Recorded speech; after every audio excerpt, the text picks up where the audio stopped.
Hello friends, नमस्कार। मैं अंजनी पांडे आप सभी का एक बार फिर से आपके चैनल पर हार्दिक स्वागत करता हूं।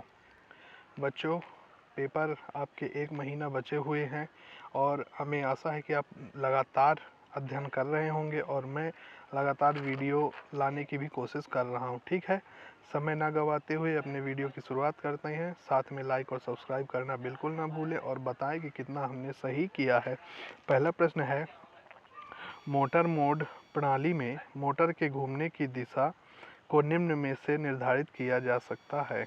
कई बच्चों की मांग थी कि इंग्लिश में भी प्रश्न बोला करें, तो बच्चों, in motoring mode the direction of rotation of motor can be determined by Faraday का नियम मतलब फैराडे लॉ, फ्लेमिंग का नियम, फ्लेमिंग के राइट हैंड रूल, फ्लेमिंग के लेफ्ट हैंड रूल और लेंज का नियम। आपने इसका आंसर लगा लिया होगा। जी हाँ दोस्तों, इसका जो राइट आंसर है फ्लेमिंग का बाएं हाथ का नियम, फ्लेमिंग का लेफ्ट हैंड रूल इसका राइट आंसर होगा।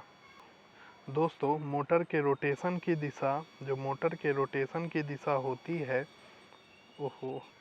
मोटर के रोटेशन की दिशा फ्लेमिंग के लेफ्ट हैंड रूल के द्वारा निर्धारित किया जाता है दोस्तों। ठीक है, ये ध्यान रखिएगा।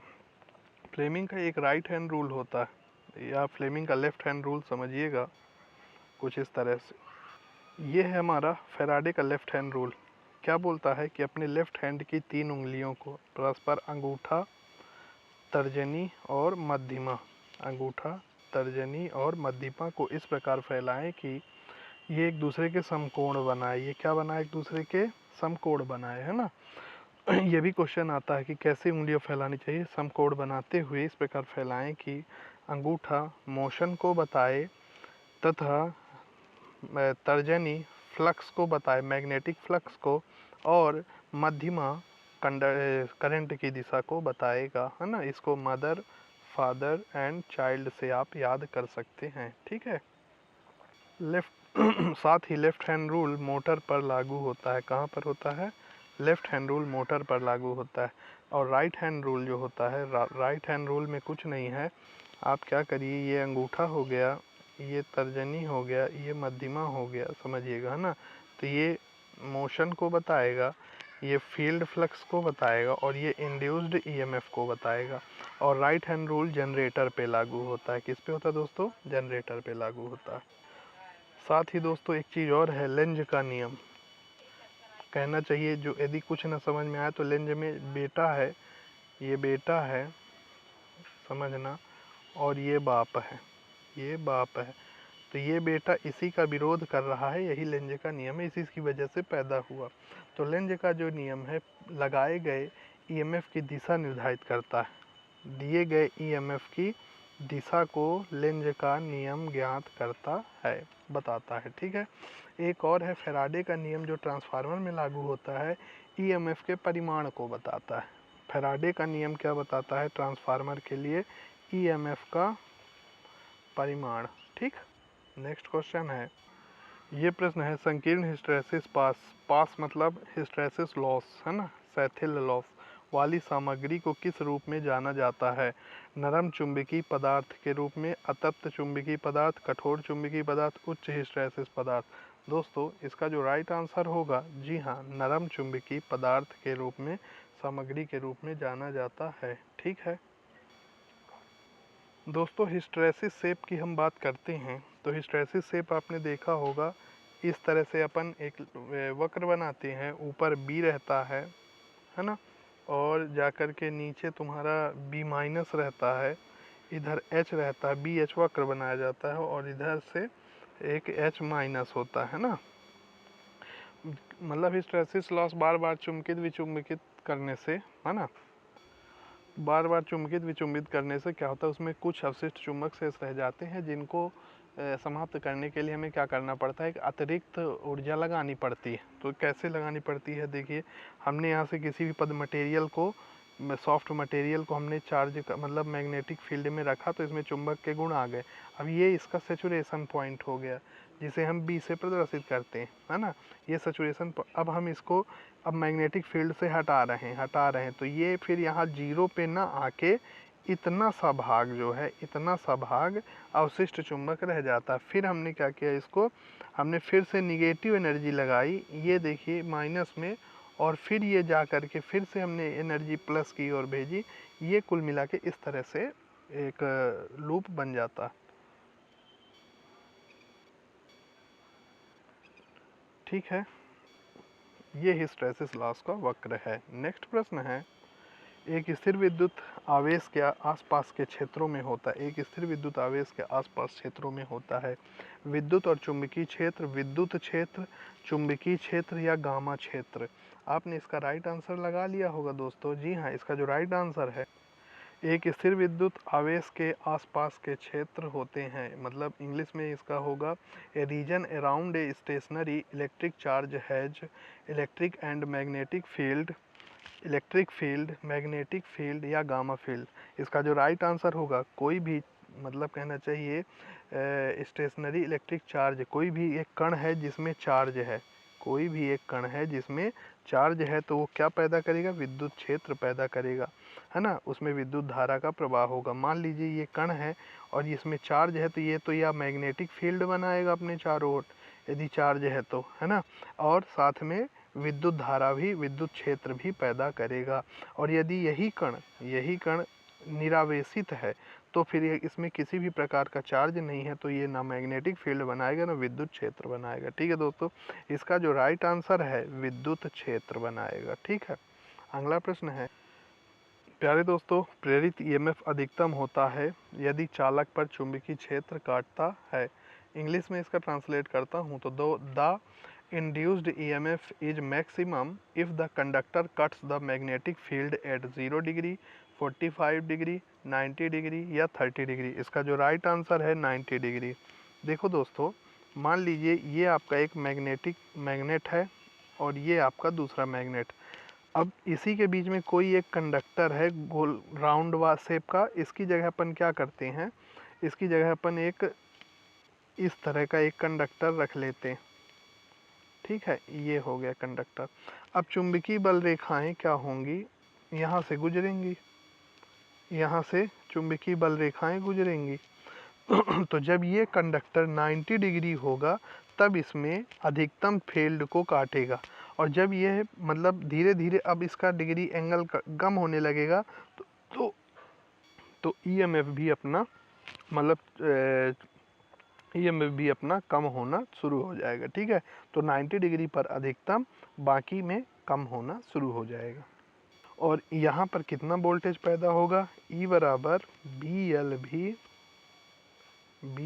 भी साइन थीटा। कितना होगा, ई बराबर बी एल भी साइन थीटा। अगला प्रश्न है, वह तापमान जिस पर लौह चुंबकीय पदार्थ अपनी अवस्था को अनुचुंबकीय पदार्थ में परिवर्तित करता है कहलाता है। वह तापमान जिस पर लौह चुंबकीय पदार्थ अपनी अवस्था को अनुचुंबकीय पदार्थ में परिवर्तित करता है। लौह चुंबकीय पदार्थ अनुचुंबकीय। ठीक है, क्यूरी तापमान, क्रांतिक तापमान, क्यू बिंदु या लेवलांसी भंग तापमान। इसका जो राइट आंसर है दोस्तों, वो है क्यूरी तापमान। क्या है, क्यूरी तापमान। देखिए क्यूरी तापमान क्या है, क्यूरी टेम्परेचर किसे कहते हैं, कहना चाहिए कि वह न्यूनतम टेम्परेचर, वह न्यूनतम टेम्परेचर, वह न्यूनतम तापमान जिस पर लौह चुंबकीय पदार्थ को, मतलब लौह चुंबकीय पदार्थ को क्या किया जाता है, अनुचुंबकीय पदार्थ में कन्वर्ट किया जाता है। लौह चुंबकीय पदार्थ को अनुचुंबकीय पदार्थ में कन्वर्ट करना क्या कहलाता है दोस्तों, क्यूरी तापमान। ठीक है ना, समझ रहे हैं। वह तापमान जिसके ऊपर लौह चुंबकीय पदार्थ एक अनुचुंबकीय पदार्थ की भांति व्यवहार करता है। इस तापमान पर पदार्थ का लौह चुंबकत्व अचानक नष्ट हो जाता है। इस तापमान पर जो है किसी भी पदार्थ का जो चुंबकत्व है वो क्या हो जाता है, समाप्त हो जाता है। इसको क्यूरी तापमान कहते हैं। ठीक, अगला प्रश्न देखिए, लौह चुंबकीय पदार्थ, इस तरह से चित्र बनाया गया है, बहुत इंपॉर्टेंट प्रश्न है। प्रतिचुंबकीय पदार्थ इस तरह से, फेरोमैग्नेटिक, या इन तीन में से किसी एक ऑप्शन को चूज करना। यहाँ पर ऑप्शन दिया गया, ए का 4, बी का 2, सी का 1, ये और ये। आपने आशा करते हैं आपने इसको लगा लिया होगा। इसका जो राइट आंसर है दोस्तों, ऑप्शन ए ए का 4, बी का 2 और सी का 1। अब ये क्या चीज़ है समझ में ना आया होगा, लेकिन थोड़ा सा समझ के ज़रूर जाइएगा। देखिए, आपने पढ़ा होगा कि एक होता है अनुचुंबकीय। क्या होता है? अनुचुंबकीय। अनुचुंबकीय मटेरियल। एक होता है आपका, कहना चाहिए कि लौह चुंबकीय। दूसरा कौन सा होता है दोस्तों? लौह चुंबकीय। लौह लौह चुंबकीय। एक होता है प्रतिचुंबकत्व। प्रतिचुंबकत्व है ना, प्रतिचुंबकत्व है ना। और एक होता है आपका फेरोमैग्नेटिज्म। फेरो, यहाँ मैं बना देता हूँ, फेरोमैग्नेटिज्म। अब देखो इसमें कण कैसे होंगे दोनों में, मतलब चारों में, देखना। हाँ, अनुचुंबकीय में देखो कैसे होंगे। अनुचुंबकीय में कण इधर होंगे, इधर होंगे, इधर होंगे, इस तरह का बनेगा अनुचुंबकीय में, ठीक है। लौह चुंबकीय में क्या होगा? एक दिशीय हो जाएंगे। कैसे हो जाएंगे दोस्तों? एक दिशीय हो जाएंगे, इस तरह से, है ना। प्रतिचुंबकीय में क्या होगा? एक इधर तो एक इधर, एक इधर तो एक इधर, इस प्रकार से कण होंगे। और साथ में एक और बचा जो है फेरोमैग्नेटिक। तो फेरोमैग्नेटिक में क्या होंगे? थोड़े से इधर, तो इनकी थोड़ी सी लाइन जो है ना ऊपर नीचे होंगी। ये क्या होंगे? ऊपर नीचे इस दशा में होंगे, है ना, इस तरह से, ठीक। इस प्रकार से आपका जो राइट आंसर है दोस्तों वो है ऑप्शन नंबर ए, लौह चुंबकीय का 4 नंबर, B2 मतलब प्रतिचुंबकीय का ये वाला, फेरोमैग्नेट का ये वाला, ठीक है। नेक्स्ट प्रश्न है, ऐसे ही प्रश्न आते हैं बच्चों। नेक्स्ट प्रश्न है, यदि स्वप्रेरकत्व युक्त दो कुंडली क्रमशः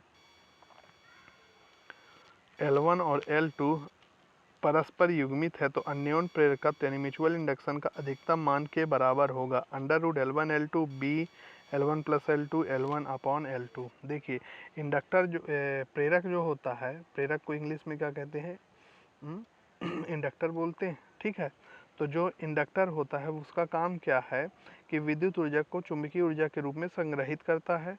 साथ में एक विद्युत का मतलब घटक का एक मुख्य गुण है जो धारा अभिवाह प्रवाह को परिवर्तित कर ईएमएफ भी पैदा करता है। ये कौन करता है? इंडक्टर, ठीक है। तो फाई बराबर LI भी होता है, फाई बराबर L इंटू आई, है ना। साथ में फाई बराबर M इंटू आई भी होता है, M इंटू आई भी होता है ना। M क्या है? पारस्परिक प्रेरकत्व, फाई क्या है? चुंबकीय अभिवाह, और आधारा आई। तो यहाँ पर क्या हो जाएगा? राइट आंसर आपका L1 into L2 under root, ठीक है। नेक्स्ट क्वेश्चन है, कंप्यूटर हार्डवेयर में कोटेड तथा स्पिनिंग डिस्क पर रिकॉर्डिंग होता है जिससे किस सिद्धांत पर कार्य करता है? लेंज, फैराडे, प्रेरण, धारिता या स्थिर वैद्युत का सिद्धांत। तो इसका जो राइट आंसर है दोस्तों, प्रेरण का सिद्धांत पर कार्य करता है। और कंप्यूटर हमेशा 0 और 1 ये दो कोड को ही जानता है ना। 0 यानी बंद अवस्था, 1 मतलब चालू अवस्था। कंप्यूटर में प्रेरण का सिद्धांत कार्य करता है कंप्यूटर ड्राइव में। नेक्स्ट प्रश्न है, दिए गए विकल्प में कौन सा तरीका चुंबक को संग्रहित करते समय बरती जाने वाली सावधानी संबंधित नहीं है? इसे किसी शुष्क स्थान पर संग्रहित करें, लौह चुंबकीय फेरोमैग्नेटिक पात्र में संग्रहित करें, युग्म जोड़े में संग्रहित करें, कीपर का उपयोग करें। इसका जो राइट आंसर है दोस्तों, लौह चुंबकीय पात्र में इसको संग्रहित करना चाहिए।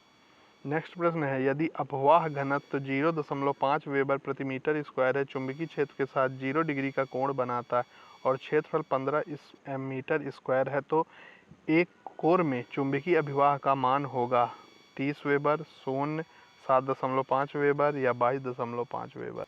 यहाँ पर हमें चुंबकीय अभिवाह का मतलब होता है magnetic flux density. Magnetic flux density B = φ/a होता है। क्या होता है? B equal to phi upon A होता है ना।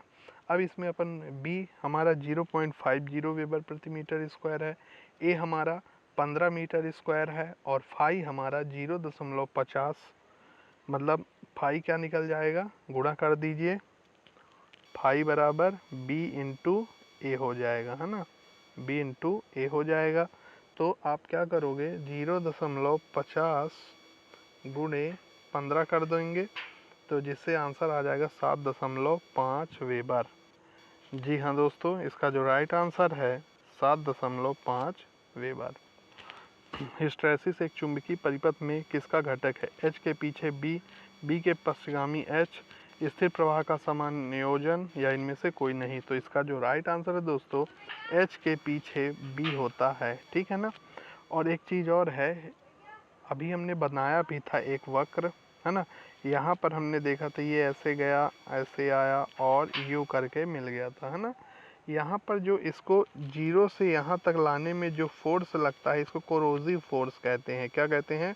कोरोसिव फोर्स, कोरोसिव फोर्स यानी बल, ठीक है। नेक्स्ट प्रश्न है, एक स्थिर चुंबकीय क्षेत्र में चालक के गति के कारण प्रेरित ईएमएफ, चालक की गति के कारण जो ईएमएफ प्रेरित होता है उसे हम गतिशील रूप से प्रेरित ईएमएफ बोलते हैं। इसका तो right answer dynamically induced EMF कहते हैं, ठीक है ना। बिल्कुल, एक स्टैटिकली इंड्यूस्ड ईएमएफ होता है, एक स्टैटिकली इंड्यूस्ड ईएमएफ होता है, और मतलब स्थैतिक रूप से प्रेरित ईएमएफ एक गतिशील रूप से।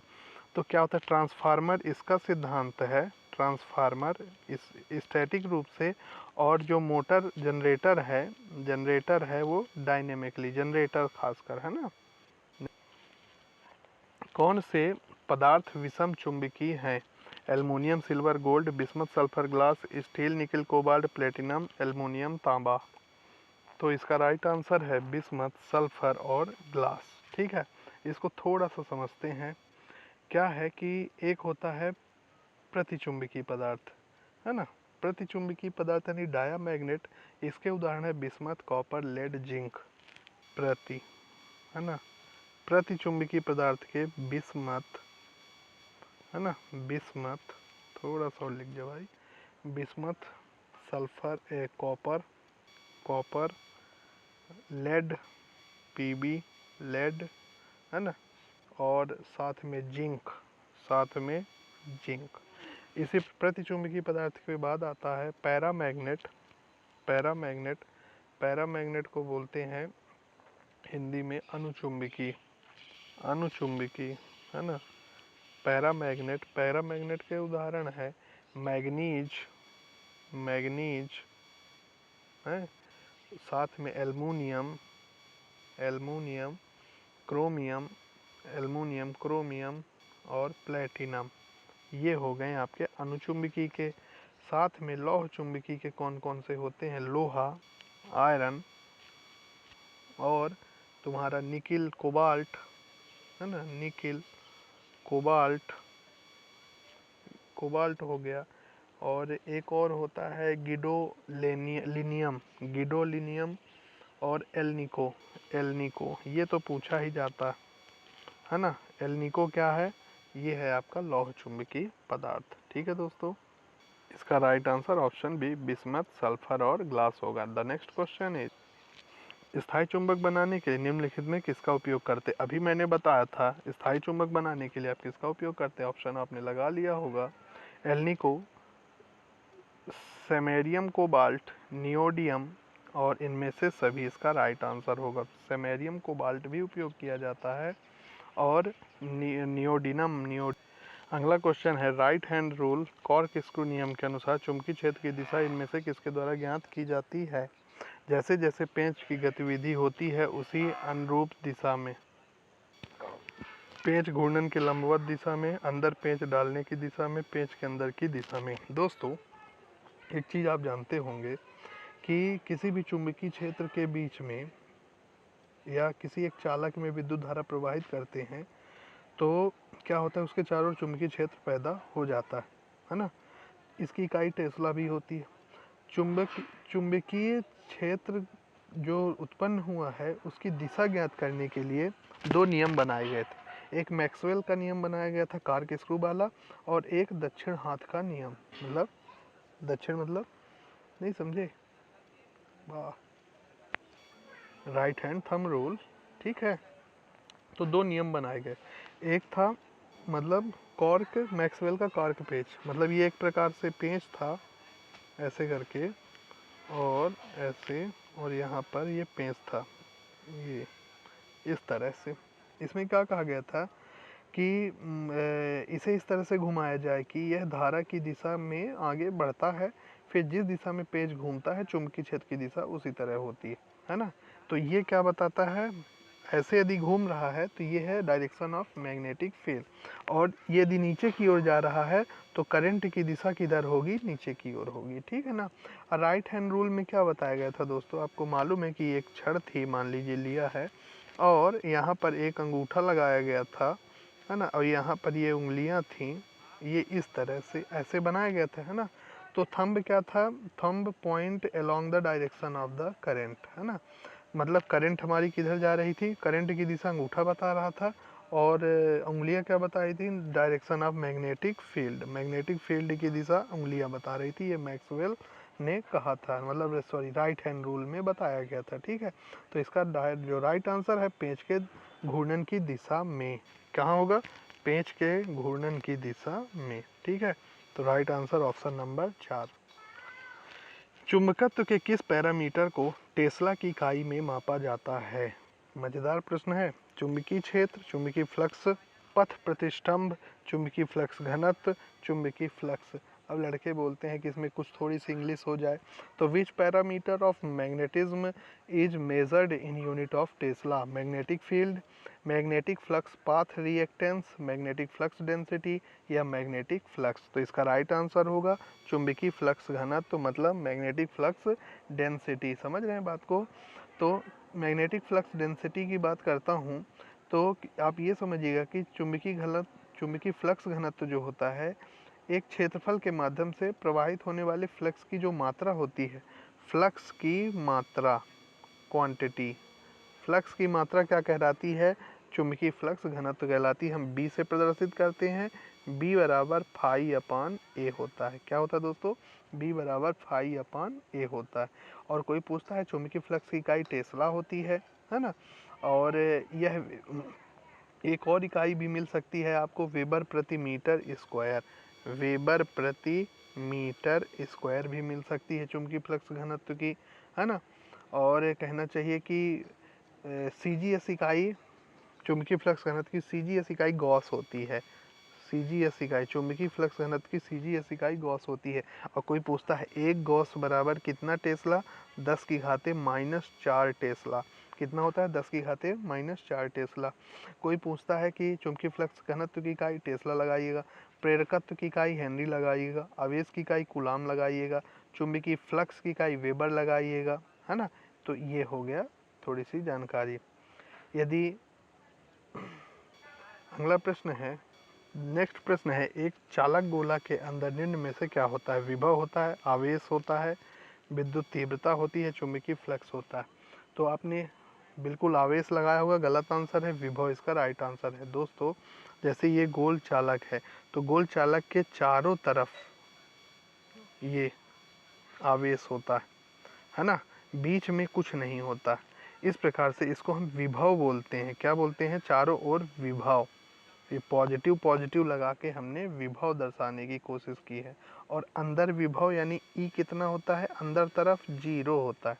समझ रहे ना बात को। तो डी बराबर -dv/dr हो जाएगा। ठीक। अगला प्रश्न है,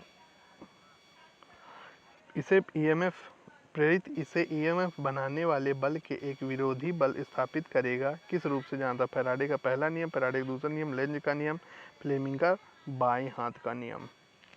तो इसका जो राइट आंसर है दोस्तों, लेंज का नियम। और मैंने लेंज का नियम बताया ही था कि जिससे जो फ्लक्स पैदा होती है उसी का विरोध करती है, ये हमारा लेंज का नियम कहलाता है।